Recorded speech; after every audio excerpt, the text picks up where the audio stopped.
Hi guys, good evening. Welcome back once again to the EdWord. I'm your host Eddie, and in tonight's video I'll be doing my episode review for the most recent episode of The Strain, which premiered earlier tonight on FX. As usual with all of my review videos, please be warned this will be full of big spoilers regarding the most recent episode, and if you're not caught up on The Strain, on the series or just the most recent episode, do not keep watching or listening as I will ruin it for you. If you are caught up, please keep watching and listening as I hope you find what I have to say informative and somewhat entertaining. So you have been warned. That being said, this was pretty good. I liked it for what it was. It's hard, I guess.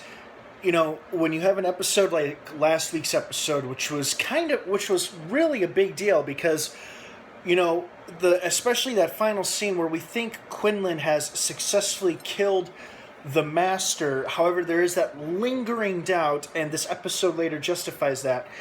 After such a big episode, when you think they've killed the Master and Quinlan, it was one of those episodes you're like, whoa, and this episode, I guess I would describe it as an aftermath episode because the Master has been supposedly killed, and now we see what happens after that for both our good guys and our bad guys. Our good guys, Fett is excited and pumped because now the Strigoi all over the city seem dismantled, uncoordinated, and without cause or purpose, and they're acting like wild animals. He tells the good news to Justine, and they're like, hey, that's great, let's do this. And then for the first time in a long time, we see Eichhorst panic and get fairly emotional. At least when I say emotional, not crying like he's mourning for the Master, but he's more like angry, It was nice to see him express some emotion besides being the suave son of a bitch that he usually is, or the sly kind of guy that he is, But so we saw how it affected the bad guys and the good guys. But this episode also confirmed what we all suspected, was that in the last week's episode, we see that big worm leave the Master's decapitated body and escape down the sewer. And we all immediately began speculating that was actually the main worm that the Master uses to inhabit other bodies, like Bolivar's body. Oh my God, Bolivar is dead now. Well, he was already, he was dead way back in season 1, but now he is dead because his head has been so R.I.P. Bolivar. But when we saw the worm escape, we're like, okay, that's got to be the Master in his real form, his true form. And sure enough, as the ancients reveal to Quinlan and Satrakian, they confirm their suspicions and the viewer's suspicions that yes, the Master is not dead. He just hasn't taken a new form yet, a new host, a new body to inhabit and walk around in. So the big worm is still on the loose somewhere, and until that worm takes over a body, the Strigoi are kind of dismantled and not necessarily out of control, but definitely in a panic mode, as is Eichhorst.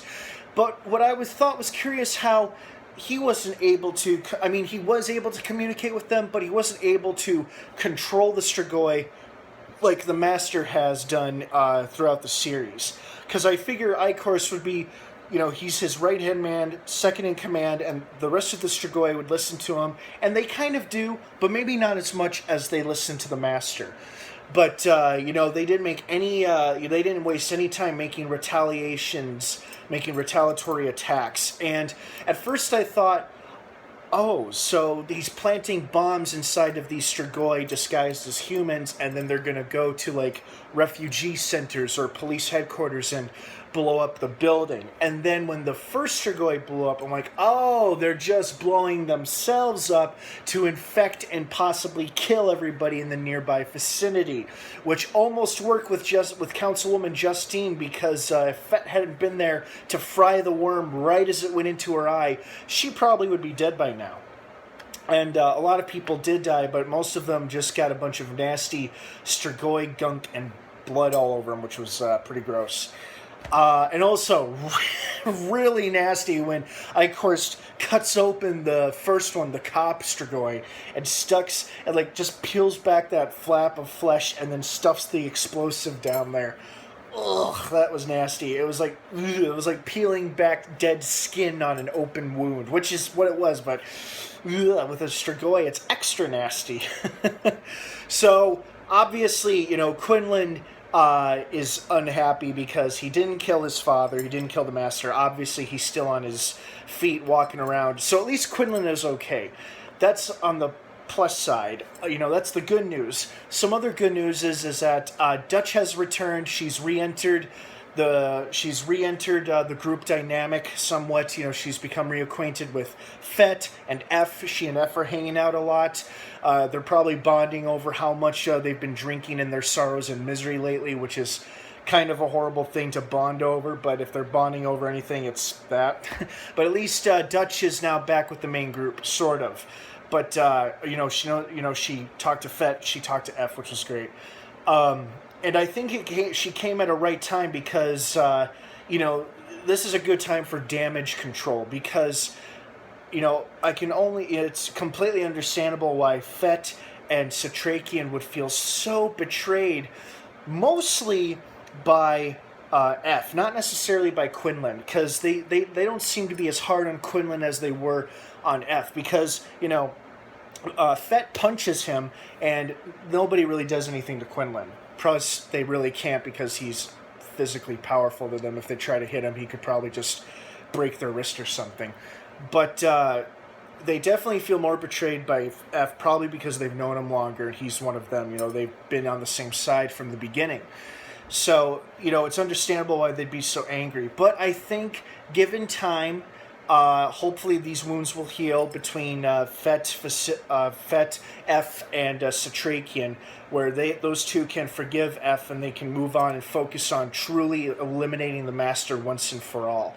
So now they've got to find this big worm and if they crush that and kill that worm, then the Master will truly be dead.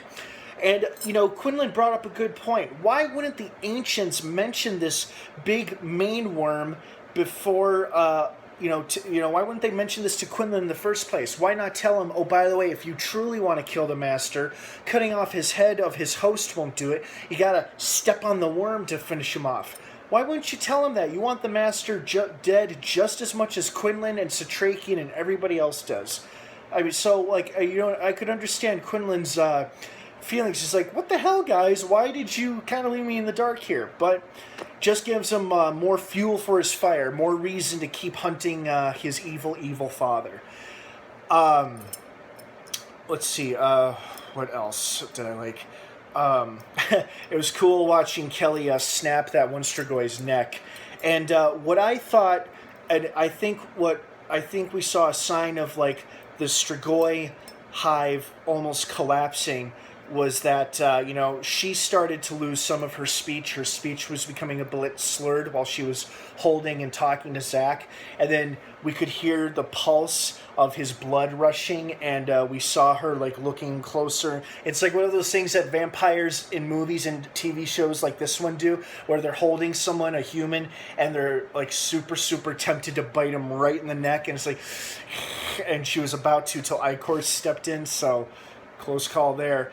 Why the Master would keep Zach alive, because what I'm unclear about, and I may have to rewatch last week's episode, or at least the final scene, did the Strigoi and the Master actually get the lumen from F? It feels like they did, and they took off once they had the book, and then before the Master could take off, Quinlan chopped his head off. Or did they? Yeah, because... Yeah, they must have the book, which is why Fett and Satrakian feel so betrayed by F. So yeah, they've got the book. So why they bother keeping Zach alive? Probably because they need some kind of backup plan now that the Master is without a host or without form at the moment. But I'm sure that'll change. I also enjoyed seeing Gus and Angel back in action.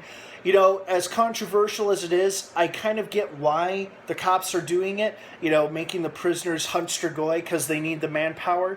and like they said, the prison system collapse which also makes a lot of sense.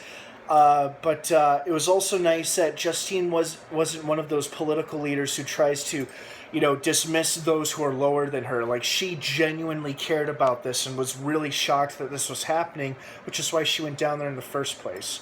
So, it shows a lot of character on her part. Well, overall, good episode. Can't wait for the next one. I hope you guys liked it as much as I did. Thanks again for joining me on another episode review here on the EdWord.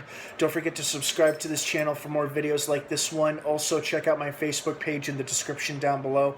I think you'll like what you see. The Strain premieres every Sunday night on FX. Catch it. Get infected with it. It's great.